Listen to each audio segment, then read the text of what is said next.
کیا ٹھکانہ ہے زندگانی کا، آدمی بلبلا ہے اور آگاہ اپنی موت سے کوئی بشر نہیں، سامان 100 برس کا ہے کل کی خبر نہیں۔ حالات حاضرہ میں اس دور میں دنیا کو حاصل کرنے کے لیے، دنیا کمانے کے لیے، دنیاوی ترقی پانے کے لیے جو ہمارا مزاج ہے، بالکل شاعر نے بالکل ٹھیک ہی کہا ہے کہ آگاہ اپنی موت سے کوئی بشر نہیں۔ ابھی ہم یہاں بیٹھے ہوئے ہیں، بول رہے ہیں، ہمیں یہ معلوم نہیں، آپ کو بھی یہ معلوم نہیں، کسی کو بھی یہ معلوم نہیں کہ ہمارے منہ سے نکلنے والا جملہ پورا ہوگا بھی یا نہیں۔ ایمان ہے نا اس بات پہ؟ یقین ہم کو معلوم نہیں ہے، ممکن ہے کہ جو لفظ میں بول رہا ہوں وہ پورا بھی نہ ہو اور لقمہ اجل بن جائے، موت آ جائے، رب کا بلاوا آ جائے، بندہ واپس چلا جائے، لیکن خواب کتنے لگتے ہیں۔ اچھا اس بات پہ یقین ہے، ہر آدمی جانتا بھی ہے، مانتا بھی ہے، یقین بھی رکھتا ہے کہ ہاں یہ بات صحیح ہے، زندگی کا کوئی ٹھکانہ نہیں۔ حالانکہ یہ مائک ہے نا، مائک انسان نے بنایا ہے، اور جب بنا کر کے اس نے کمپنی نے تیار کیا تو بیچنے کے وقت گارنٹی دیتا ہے، بولے 2 سال کی گارنٹی ہے، 2 سال خراب نہیں ہوگا، ہے نا؟ اس کی گارنٹی انسان نے بنایا، انسان دے رہا ہے، ہم کو ہمارے خدا نے بنایا ہے، ہماری گارنٹی تو ہے، لیکن یہ گارنٹی کس کو معلوم ہے؟ جس نے بنایا۔ مائک کو انسان نے بنایا ہے، اس کو اس کی حیثیت معلوم ہے، تو ہم کو ہمارے رب نے بنایا ہے، ہماری حیثیت ہمارے رب کو معلوم ہے، ہم کب مریں گے ہمارے رب کو معلوم ہے، ہماری عمر کتنی ہوگی، کتنے دن تک ہم چلیں گے ہمارے رب کو معلوم ہے، ہم کو معلوم ہے، اپنے آپ کو معلوم نہیں، لیکن اس کے باوجود دنیا میں ہمارا خواب کتنا لمبا ہے۔ یہ بلڈنگ بھی لے لو کام آئے گا، یہ فلیٹ لے لو کام آئے گا، یہ ہوائی جہاز لے لو کام آئے گا، بینک بیلنس کر لو کام آئے گا، بڑھاپے میں کام آئے گا، بڑھاپے میں کام آئے گا، بڑھاپے کا انتظام تو کر رہا ہے، بڑھاپا آئے گا یا نہیں اس کی کوئی خبر نہیں، تو پھر یہ انتظام کیسا،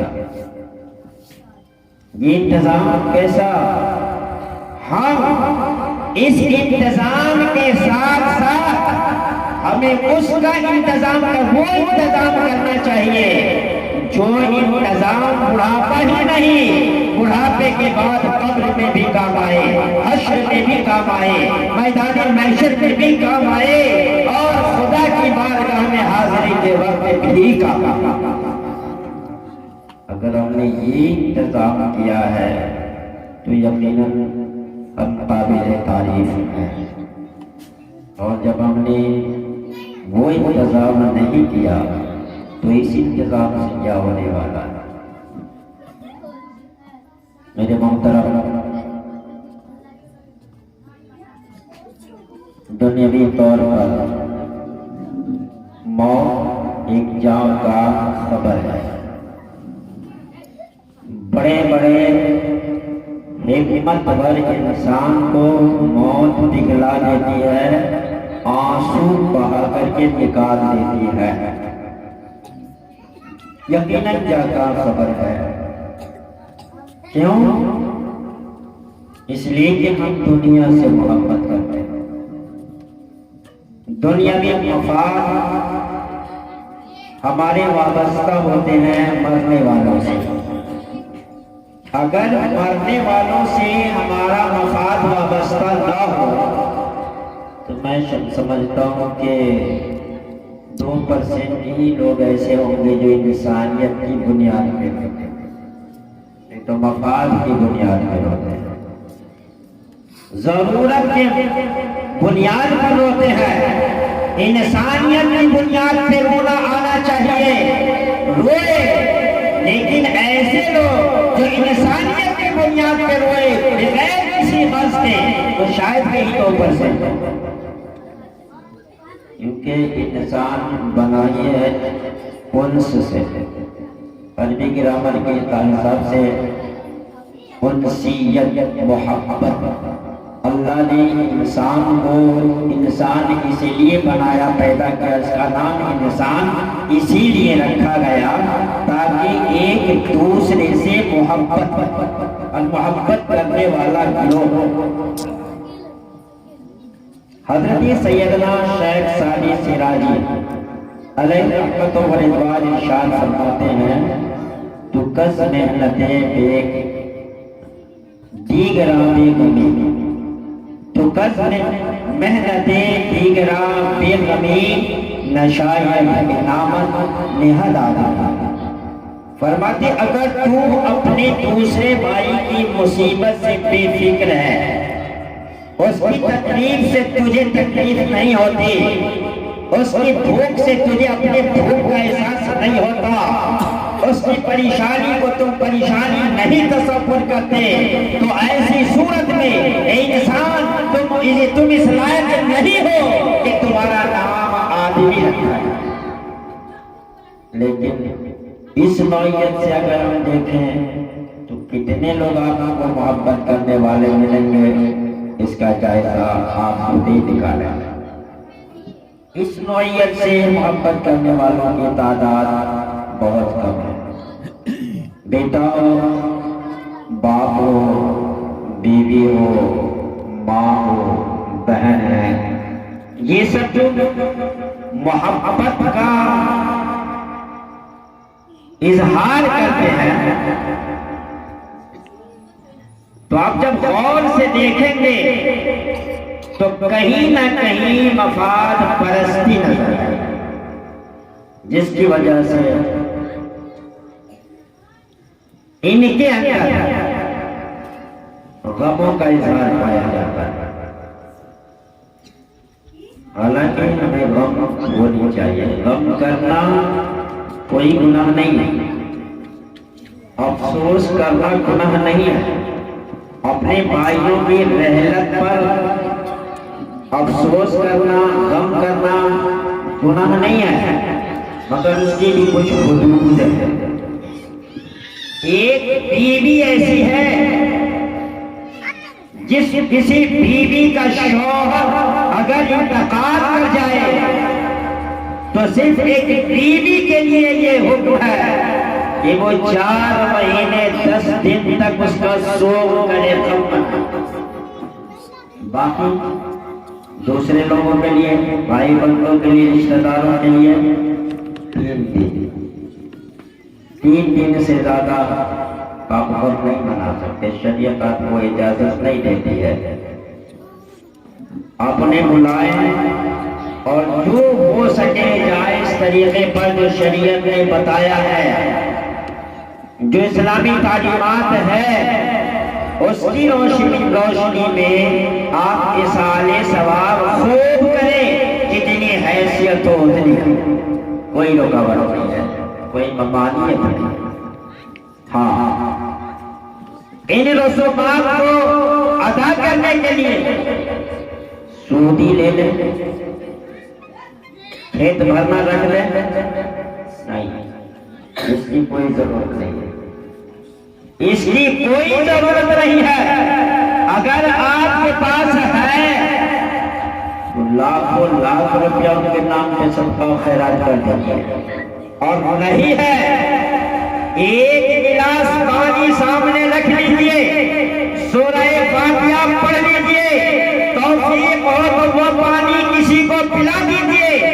وہ پانی بھی نہیں پلا سکتے ہیں تو اٹھا کر خود ایک پی لیجئے. اللہ رؤوف رحیم ہے، اپنے بندوں کی نیتوں کو دیکھ کر اس کو ثواب عنایت فرمائے. تو غالب تمنا ہے جو بھی بھائی مستقیم کے لڑکے کا نام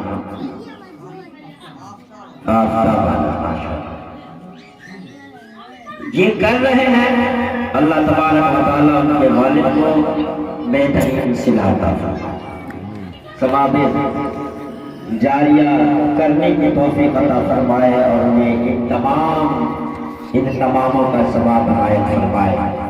حضرات یہ تو بات رہی کرنے والے کی، جو مر گئے تو وارثین کرے. لیکن مرنے سے پہلے اللہ تعالیٰ نے جو ہمیں زندگیاں عطا فرمائی ہیں اور ہمیں یہ بھی معلوم ہے کہ ہم کو مرنا ہے اور یہ بھی معلوم ہے کہ کب مریں گے، یہ معلوم نہیں ہے. یہ بھی معلوم ہے کہ کب مریں گے معلوم ہے. تو اس کا مطلب یہ ہوا کہ ہم ہر وقت مرنے کے لیے تیار ہیں، یہی نا.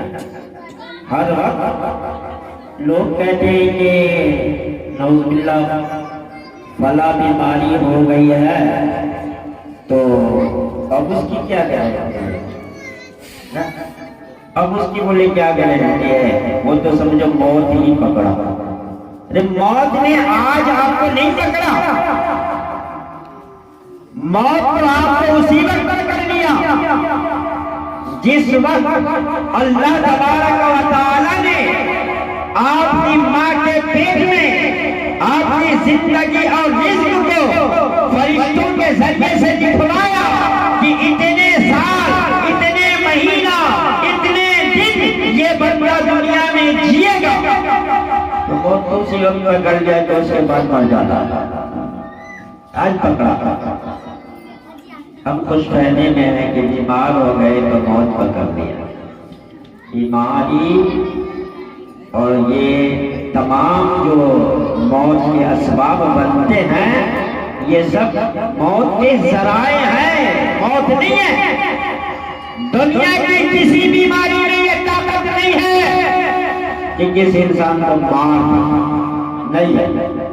ہمارا ایمان کہتا ہے. اس لیے علماء کرام بیٹھے ہوئے آپ پوچھ لیجیے، قرآن مقدس کا فرمانے والی شان ہے کہ ہر موت کا وقت متعین،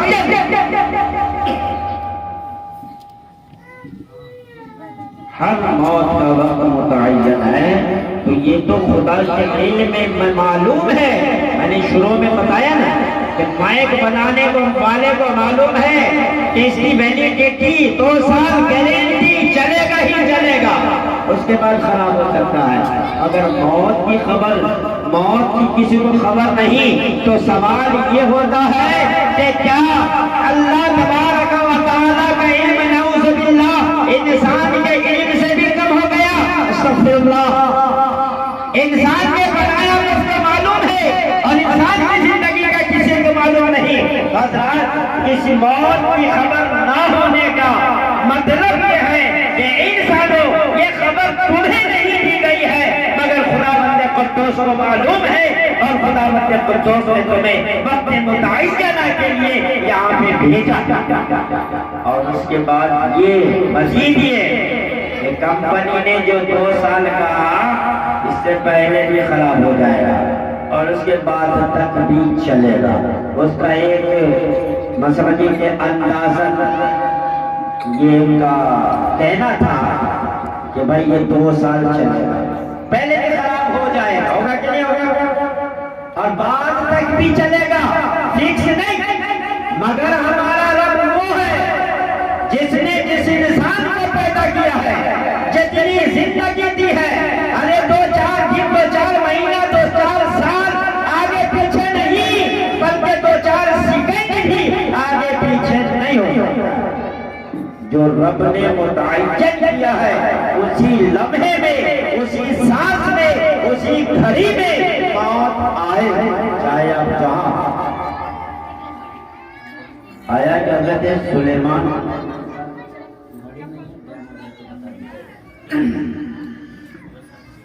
حضرت سیدنا سلیمان علیہ نبینا علیہ الصلوۃ والتسلیم. نام سنا کون ہے معلوم ہے؟ نبی ہے. سبحان اللہ. کون ہے؟ نبی ہے. اور ایسے نبی ماشاء اللہ سبحان اللہ. دنیا کی بھی دولت دین کی بھی دولت. سبحان اللہ. دین کی دولت تو یہ کہ نبی سبحان اللہ. یہ تین نبی سے بڑا دیندار کون؟ نبی سے بڑا دیندار کون؟ دنیا کے طبقات میں انسانوں کے طبقات میں عوام سے لے کر کے اور جو ہم کہتے ہیں یہ عالم صاحب ہیں یہ حافظ صاحب ہیں یہ مفتی صاحب ہیں یہ مفسر صاحب ہیں یہ بزرگ صاحب یہ متقی صاحب یہ پرہیزگار صاحب یہ ولی صاحب یہ غوث صاحب یہ قطب صاحب بڑے متقی. ہر ایک کے درجے نبی سے بھی کوئی درجہ بتاؤ انسان مخلوق میں. نبی سے کوئی بڑا درجہ مخلوق میں نہیں. اگر اس سے کوئی بڑا ہے تو صرف اور صرف اللہ تبارک و تعالی کی ذات گرامی ہے. تو دین میں بلندی کا مقام یہ نبی اور دنیا میں بلندی کا مقام یہ کہ اپنے وقت کے بادشاہ. سبحان اللہ. اور وہ بھی ایسے ایسے بادشاہ نہیں صرف انسانوں پہ حکومت کرنے والے بادشاہ نہیں صرف چند علاقوں پہ حکومت کرنے والے بادشاہ نہیں بلکہ بہت بڑے بادشاہ جن کی حکومت انسان نمک خور انسان ہی پر نہیں بلکہ ہوا میں پرواز کرنے والے پرندوں پر بھی جن کی حکومتیں چل رہی ہو. ایسے بادشاہ ان کے دربار میں ان کا ایک درباری بیٹھا ہوا ہے. سلیمان علیہ السلام کے دربار میں بیٹھا ہوا ہے. اللہ کا حکم ہوا کہ فرشتوں اس کی روح قبض کرو اور ہندوستان میں قبض کرو. اللہ. اب یہ بندہ حضرت سلیمان علیہ نبینا علیہ الصلوۃ والتسلیم کے دربار میں کسی دوسرے ملک میں روح قبض ہونی ہے کسی دوسری جگہ. اب اتنی جلدی اتنا لمبا سفر کیسے طے کر پائے گا؟ اور اس آن میں روح نکالنی ہے. وہ فرشتے انسانی شکل میں سامنے آئے بیٹھ گئے اور ایسا گھور کے دیکھا نا آنکھ نکال گئے. اس آدمی کو ڈر ہو گیا.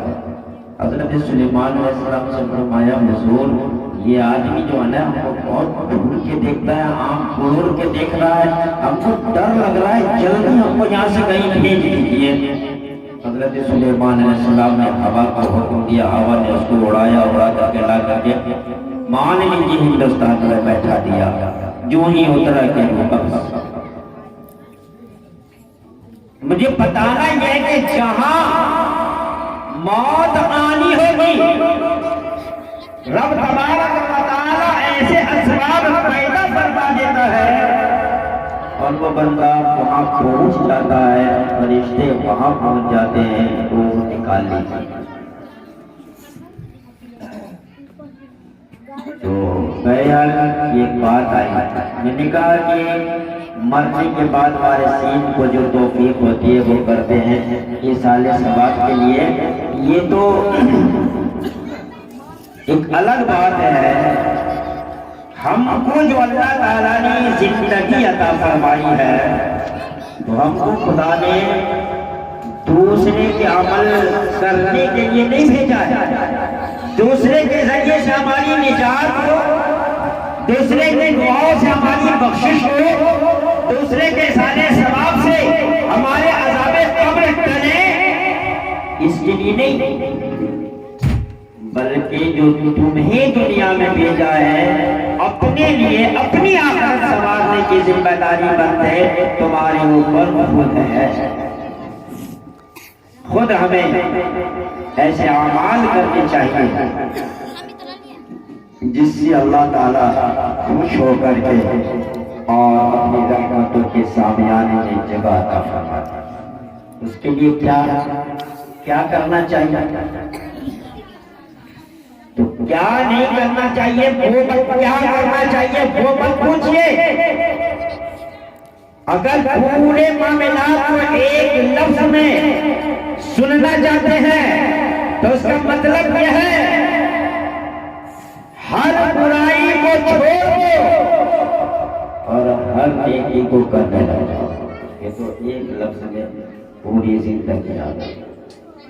ہر برائی کو چھوڑ دیں اور ہر نیکی کو کریں. کیوں؟ قرآن فرماتا ہے فَمَن يَعْمَلْ مِثْقَالَ ذَرَّةٍ خَيْرًا يَرَهُ وَمَن يَعْمَلْ مِثْقَالَ ذَرَّةٍ شَرًّا يَرَهُ. جو بندہ ذرہ کے برابر دنیا میں نیکی کرے گا وہ بھی اس کے سامنے پیش کیا جائے گا، وہ بھی وہ دیکھے گا، اس کے کام آئے گا. اور جو ذرہ کے برابر دنیا میں برائی کیا وہ بھی اس کے سامنے حاضر ہوگا، اس کو بھی دیکھے گا، اس کو بھی سمجھے گا، جانے گا. تو یہ ساری چیزیں ہمارے سامنے آنے والی ہیں، کسی اور کے سامنے نہیں ہے، ہمارے سامنے آنے والی ہے. میرے محترم، اور ایک بات کہہ کے میں گزر جاؤں. آج ہم نیکی کو بڑا ہلکا لیتے ہیں اور سوچتے ہیں کہ نیکی کی کوئی ایسی اہمیت نہیں ہے. یہ ہمارا مزاج، یہی وجہ ہے، مزاج ایسا ہے اسی لیے ہم نیکی کو ترجیح نہیں دیتے. دنیا کمانے کو خوب ترجیح دیتے ہیں، نام والی کرنے کو خوب ترجیح دیتے ہیں، اچھے لباس پہننے کو خوب ترجیح دیتے ہیں، اور جھوٹ بول کر یا جیسے بھی ہو واہواہی کو خوب ترجیح دیتے ہیں. اگر جس میں نیکی ہو سکتی ہے اس کو پسے پوست ڈال دیتے ہیں. اس کا مطلب یہ ہے کہ ہم نیکی کو کی اہمیت نہیں دیتے. وجہ کیا ہے؟ چونکہ بظاہر دنیا میں ہمارے سامنے نیکیاں نظر نہیں آتی ہے تو ہم سمجھتے ہیں کہ معاملہ یہی ہے. میں نیکی کی اہمیت پر ایک واقعہ سنا دیتا ہوا بات اپنی پوری کرتا ہوا. میدان معیشت قائم ہوگا، معلوم ہے آپ لوگوں کو، حشر کا میدان قائم ہوگا. حشر کا میدان کیا ہے؟ حضرت آدم علیہ نبینا علیہ الصلوۃ والتسلیم سے لے کر اب تک اور صبح قیامت تک جتنی بھی انسان جنات اس دنیا میں پیدا ہوئے ہیں، ایک دن وہ آنے والا ہے کہ اللہ کا حکم ہوگا کہ سب کو زندہ کیا جائے. سب اپنی اپنی قبروں سے اٹھتے ہوئے اور میدان محشر کی طرف دوڑتے ہوئے جائیں، بھاگتے ہوئے پہنچیں گے. علماء نے یہ بھی لکھا، جسے پاک میں یہ بھی آیا کہ ان کے دونوں ہاتھ میں ایک ایک کتابیں بھی ہوں اور وہ دونوں کتاب لیے ہوئے دوڑ رہا ہوگا. پڑھا لکھا ہوگا وہ بھی ہے، نہیں پڑھا لکھا ہوگا وہ. آپ سوچیں گے مولانا پڑھے لکھے لوگوں کا تو معاملہ سمجھ میں آیا کہ ان کی دنیا کی کتابیں ہوں گی، قرآن ہوگا، حدیث ہوگا، فقہ ہوگا، جو اس نے پڑھا ہے ممکن ہے وہ ہو. لیکن جو جاہل ہے جس نے کبھی کتاب چھو کے ہی نہیں دیکھا اس کے ہاتھ میں کون کتاب ہوگی؟ تو حضرت وہاں نہ قرآن ہوگا، نہ حدیث ہوگی، نہ فقہ ہوگا، نہ اصول ہوگا، نہ گنیت ہوگا، نہ میتھ ہوگا، نہ جغرافیہ ہوگا. دنیا کی کوئی کتاب نہیں ہوگی بلکہ یہ وہی کتاب ہوگی جو ہم صبح و شام، رات و دن، سفر و حضر میں، تاریکی اور اندھیرے میں، مجمع عام میں جو کچھ بھی کرتے ہیں. اور یہ کرامن اور کاتبین جو ہمارے اعمال لکھ رہے ہیں وہی کتاب ہمارے ہاتھ میں لے کے دوڑتا ہوا میدان محشر میں پہنچے گا. اگر میدان محشر کی کہ حالات کو تھوڑا سا تفصیل دو تو ٹائم بہت پڑ جائے گا. بس مختصر یہ کہ میدان محشر میں ہم سب پہنچیں گے. آپ بھی ہوں گے, ہم بھی ہوں گے, ہمارے باپ بھی ہوں گے, دادا بھی ہوں گے, پردادا بھی ہوں گے, لکڑ دادا بھی ہوں گے. اللہ قیاس قیامت تک کے سارے آدم علیہ السلام تک کے سارے انسان وہاں موجود ہوں گے.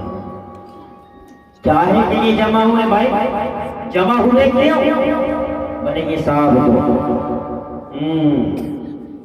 یہاں تو سوچتے ہیں کہ کچھ چھوڑنا, چھپ کے کر لیے, کوئی دیکھا تھوڑے یہ, کوئی دیکھا تھوڑے یہ.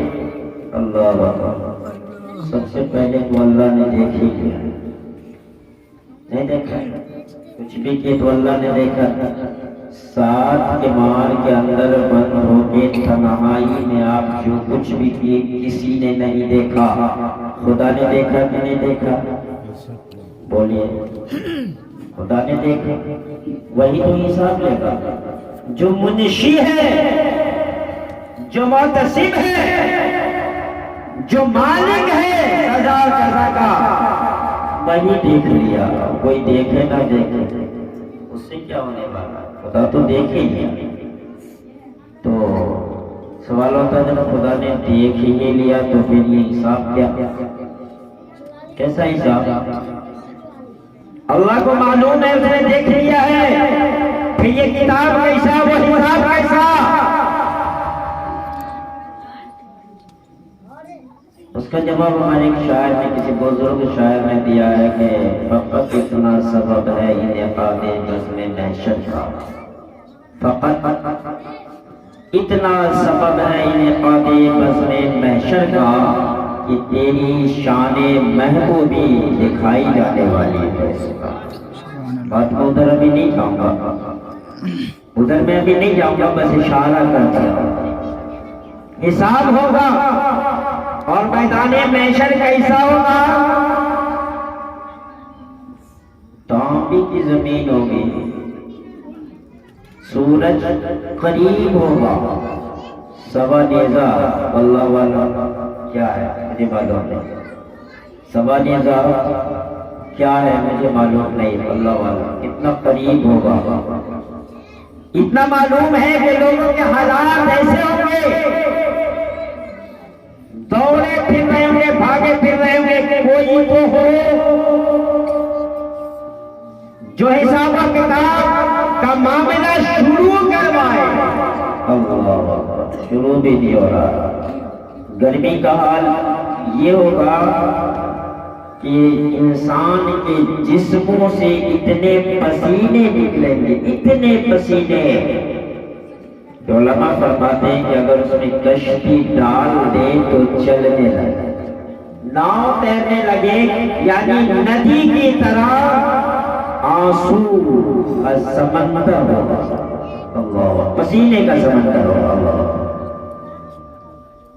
یہ عالم, اور ایسے عالم میں لوگ در در کی ٹھوکریں کھا رہے ہوں گے, بھاگے پھر رہے ہوں گے, کوئی ہو معاملہ تمام کروا دے. کوئی نہیں ہے, کوئی نہیں ہے. یہاں تک کہ بعض انبیاء کرام کے پاس لوگ پہنچیں گے, آدم علیہ السلام کے پاس, اے آدم تم خلیفۃ اللہ ہو, اللہ کے پہلے بندے ہو, تم نسل انسانی کے باپ ہو, تمہاری وجہ سے تمہاری نسل میں ہم پیدا ہوئے, دنیا میں گئے. آج خدا کے قہر و قسم میں پھنسے ہوئے ہیں. رب سے یہ کہہ کر کے ہمارا حساب کروا دے اور ہمارا جو بھی نتیجہ ہو سامنے آ جائے, چاہے جنتی ہو یا جہنمی ہو, اس سے بحث نہیں. اس گرمی محشر کی گرمی سے نجات مل جائے. آدم علیہ السلام کہیں گے نہیں, اذهبوا الی غیری, میرے بس کی نہیں ہے, ابھی تم کسی اور کے پاس چلے جاؤ. اس لیے کہ خدا بندے قدوس اپنے عالی کے ساتھ جلوگر ہوگا. کسی کی ہمت کام نہیں کر رہی ہوگی کہ خدا کی بارگاہ میں سفارش پیش کر دے کہ مولا اپنے بندوں کا حساب لے لے.